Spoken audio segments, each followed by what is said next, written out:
જૂનાગઢ વંથલી ગામે ગમખ્વાર અકસ્માત સર્જાયો। ટ્રિપલ અકસ્માતમાં 13 વિદ્યાર્થીઓ ઘાયલ થયા। જૂનાગઢ જિલ્લાના વંથલી નજીક ટ્રિપલ અકસ્માત સર્જાયો। 2 બસ અને કાર વચ્ચે અકસ્માત સર્જાતા અરેરાટી મચી જવા પામી હતી।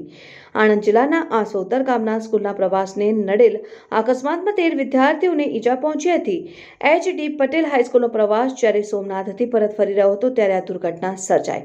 ઘટનાની જાણ થતાં પોલીસ કાફલો ઘટના સ્થળે દોડી આવ્યો હતો અને ઈજાગ્રસ્તોને સારવાર અર્થે જૂનાગઢ સરકારી હોસ્પિટલ ખાતે ખસેડવામાં આવ્યા હતા, જેમાંના 2 વિદ્યાર્થીઓને વધુ ઈજા હોય સારવાર અર્થે રાજકોટ ખસેડવામાં આવ્યા।